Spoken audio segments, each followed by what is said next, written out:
ഇന്ന് നമ്മൾ പഠിക്കുക ഇസഡ് ട്രാൻസ്ഫോർമേഷൻ്റെ രണ്ടാമത് ആപ്ലിക്കേഷനും ഇസഡ് ടെസ്റ്റിൻ്റെ 8th ആപ്ലിക്കേഷനുമാണ്. Testing significance of difference between correlation coefficients of two populations or to test the equality of correlation coefficients. അതായത് ഇവിടെ രണ്ട് സാമ്പിൾ ഗ്രൂപ്പുകളുടെ കോറിലേഷൻ കോഎഫിഷ്യൻ്റ് തന്നിരിക്കും. ഈ രണ്ട് സാമ്പിൾ കോറിലേഷൻ കോഎഫിഷ്യൻ്റ് തുല്യമാണ്, അഥവാ രണ്ട് സാമ്പിൾ കോറിലേഷൻ കോഎഫിഷ്യൻസിൻ്റെ ഡിഫറൻസ് സിഗ്നിഫിക്കൻ്റ് അല്ല എന്നുള്ളതായിരിക്കും നമ്മളുടെ ഹൈപ്പോത്തിസിസ് എന്ന് പറയുക. That is, there is no significant difference between correlation coefficients of the two populations. അത് നമ്മൾ സൂചിപ്പിക്കുക P1 is equal to H0 is to P1 is equal to P2 എന്നുള്ള രീതിയിലാണ്. ഇവിടെ നമ്മളുടെ ഇസഡ് ടെസ്റ്റിൻ്റെ ഇക്വേഷൻ എന്ന് പറയുക Z1 minus Z2 divided by square root of 1 divided by N1 minus 3 plus 1 divided by N2 minus 3 എന്നാണ്. അപ്പോൾ ഇവിടെ പ്രധാനമായിട്ടും വരിക Z1 അത് first sample correlation coefficient that is R1 നമ്മൾ ട്രാൻസ്ഫോം ചെയ്യുന്നതാണ്. അത് ഇപ്രകാരമാണ് Z1 is equal to half log e 1 plus R1 divided by 1 minus R1 എന്നുള്ളതാണ്. ഇനി രണ്ടാമത് സാമ്പിൾ കോറിലേഷൻ കോഎഫിഷ്യൻ്റ് ട്രാൻസ്ഫോം ചെയ്യുന്നതാണ്. That is Z2 is equal to half log e 1 plus R2 divided by 1 minus R2 എന്നാണ്. Degree of freedom എന്ന് പറയുക infinity ആണ്.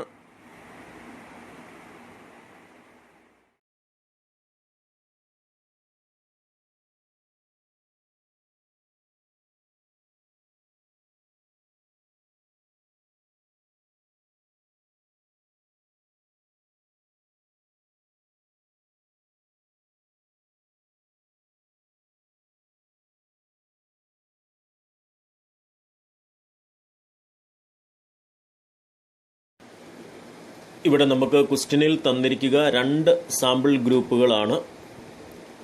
ആ രണ്ട് സാമ്പിൾ ഗ്രൂപ്പുകളുടെ കോറിലേഷൻ കോഎഫിഷ്യൻ്റ് തന്നിട്ടുണ്ട്. ആ രണ്ട് സാമ്പിൾ ഗ്രൂപ്പുകളുടെ കോറിലേഷൻ കോഎഫിഷ്യൻ്റ് തമ്മിലുള്ള ഡിഫറൻസ് സിഗ്നിഫിക്കൻ്റ് ആണോ അഥവാ ഡിഫറൻസ് ഉണ്ടോ ഇല്ലയോ എന്നുള്ളത് 0.01 ലെവൽ ഓഫ് സിഗ്നിഫിക്കൻസിൽ പ്രൂവ് ചെയ്യുക എന്നാണ് ക്വസ്റ്റ്യൻ ആവശ്യപ്പെട്ടിരിക്കുക. അപ്പോൾ ഇവിടെ നമ്മളുടെ N1 എന്ന് പറയുക ഫസ്റ്റ് സാമ്പിൾ സൈസ് എന്ന് പറയുന്നത് 10 ആണ്. ഫസ്റ്റ് സാമ്പിളിൻ്റെ കോറിലേഷൻ കോഎഫിഷ്യൻ്റ് R1 എന്ന് പറയുന്നത് 0.87 ആണ്. രണ്ടാമത് സാമ്പിൾ ഗ്രൂപ്പ് എന്ന് പറയുക N2 എന്ന് പറയുന്നത് 12 ആണ്. അതിൻ്റെ കോറിലേഷൻ കോഎഫിഷ്യൻ്റ് R2 എന്ന് പറയുന്നത്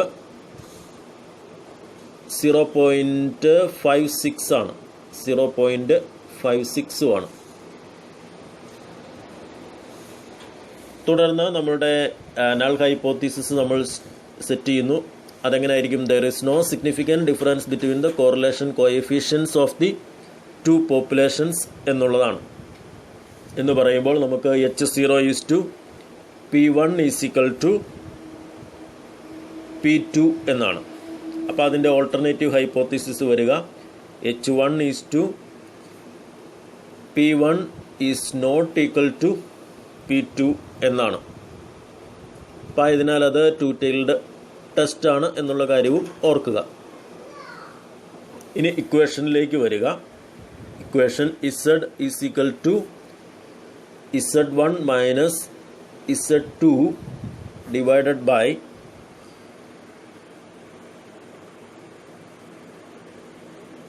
square root of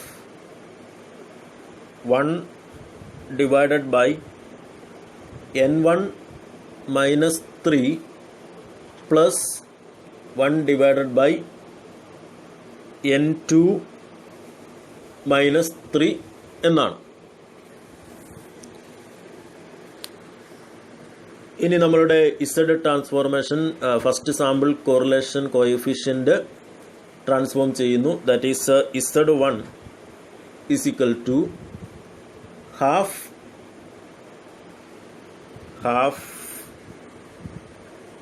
log e 1 plus r1 divided by 1 minus r1 is equal to half log e 1 plus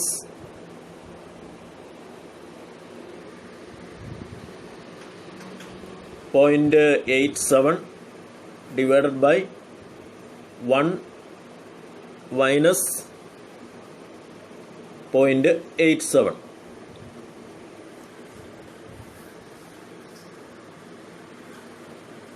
is equal to half log e 14.315 എന്നുള്ളതാണ് നമുക്ക് കിട്ടുക. ഇനി അതിൻ്റെ ലോഗരിതം നമ്മൾ കാണുക.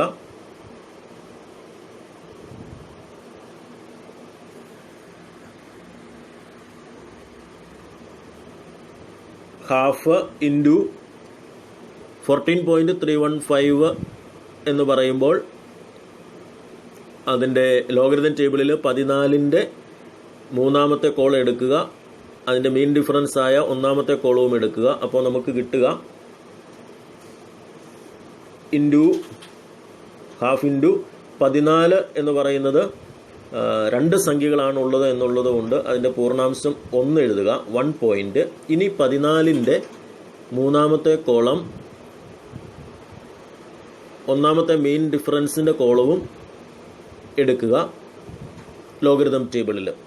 അപ്പോൾ നമുക്ക് കിട്ടുക 1556 എന്നാണ്. ഡിവൈഡഡ് ബൈ നമ്മളുടെ ലോഗ് ഇ എ എന്നുള്ളതിൻ്റെ അടിസ്ഥാനത്തിൽ നമ്മളുടെ കോമൺ ആയിട്ടുള്ള ഫിഗർ എന്ന് പറയുക 0.4343 എന്നാണ്.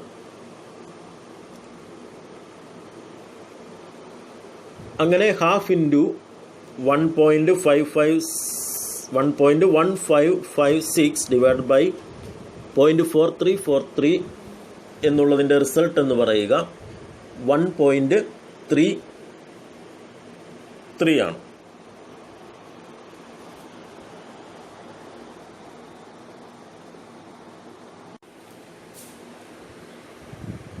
അടുത്തതായി നമ്മൾ Z2 അതായത് രണ്ടാമത് സാമ്പിൾ കോറിലേഷൻ കോഎഫിഷ്യന്റ് ട്രാൻസ്ഫോം ചെയ്യുന്നു.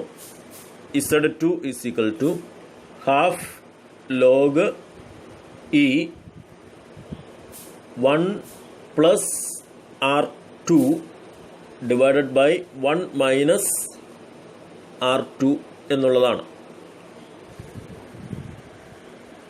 is equal to half log e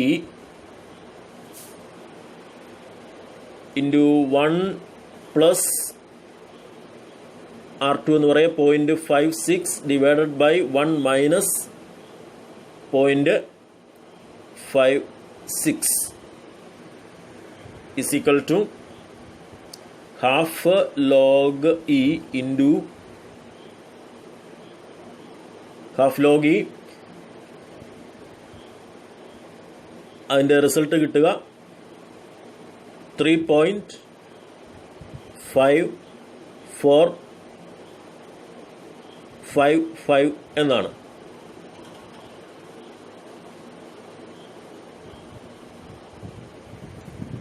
തുടർന്ന് ഹാഫ് ലോഗ് ഇ അല്ലെങ്കിൽ ഹാഫ് ഇൻറ്റു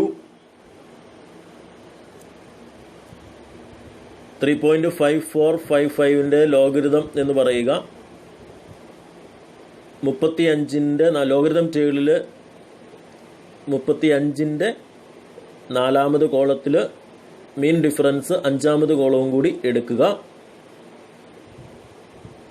അപ്പോൾ നമ്മളെ സംബന്ധിച്ച് ഹാഫ് ഇൻറ്റു 3 എന്ന് പറയുന്ന ഒരു സംഖ്യ മാത്രമാണുള്ളതുകൊണ്ട് അതിൻ്റെ പൂർണ്ണാംശമായിട്ട് വരുന്നത് 0. ലോഗരിതം എന്ന് പറയുക 5496 ആണ്. ഡിവൈഡഡ് ബൈ അതിൻ്റെ കോമൺ ആയിട്ട് വരുന്നത് 0.4343 ആണ്. അതിൻ്റെ റിസൾട്ട് എന്ന് പറയുക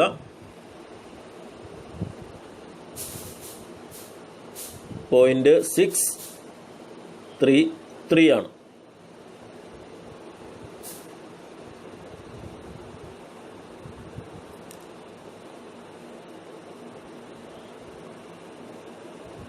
ലോഗരിതം കാണുന്നതിനായിട്ടുള്ള പൂർണ്ണാംശം എന്ന് പറയുന്നത് നിലവിൽ എത്ര പൂർണ്ണസംഖ്യകളുണ്ടോ അതിനേക്കാൾ 1 കുറവാണ് അതിൻ്റെ പൂർണ്ണാംശം എന്ന് പറയുക.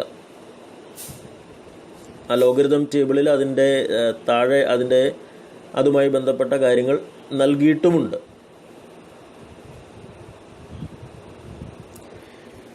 ഇനി നമ്മൾ ഇക്വേഷനിലേക്ക് അപ്ലൈ ചെയ്യുക.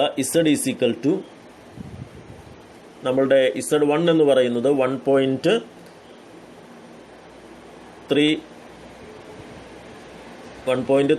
ആണ്.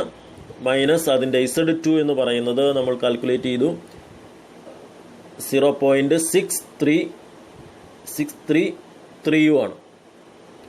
Divided by square root of 1/7 എന്നുള്ളതാണ് വരിക. കാരണം നമുക്കറിയാം 1 ഡിവൈഡഡ് ബൈ n1 മൈനസ് 3. അപ്പോൾ 10 മൈനസ് 3 എന്ന് പറയുമ്പോൾ 7 ആണ്. 1/7 പ്ലസ് അടുത്തതും അതുപോലെ തന്നെ 1/n2 മൈനസ് 3 ആണ്. അപ്പോൾ n2 എന്ന് പറയുന്നത് 12 ആണ്. അപ്പോൾ 12 മൈനസ് 3 9. അപ്പോൾ 1/9. അപ്പോൾ സ്ക്വയർ റൂട്ട് ഓഫ് 1/7 പ്ലസ് 1/9 എന്നുള്ളതാണ്. അപ്പോൾ അതിൻ്റെ ഫൈനൽ റിസൾട്ട് എന്ന് പറയുക 0.7 divided by square root of 1/7 plus 1/9 എന്ന് പറയുന്നത് നമുക്ക് കിട്ടുക 0.5039 ആണ്. 5039 ആണ്. ഫൈനൽ റിസൾട്ട് എന്ന് പറയുക 1.39 ആണ്. ഇതാണ് നമ്മളുടെ കാൽക്കുലേറ്റഡ് വാല്യൂ എന്ന് പറയുക. ഇനി തുടർന്ന് നമ്മളുടെ ടേബിൾ വാല്യൂ നമുക്കറിയാം. നമ്മളുടെ ലെവൽ ഓഫ് സിഗ്നിഫിക്കൻസ് 0.01 ആണ്, അല്ലെ 1% ആണ്. ഡിഗ്രി ഓഫ് ഫ്രീഡം ഇൻഫിനിറ്റി ആണ്, കാരണം ഇസഡ് ടെസ്റ്റ് ആണ് നമ്മളിവിടെ അപ്ലൈ ചെയ്യുക.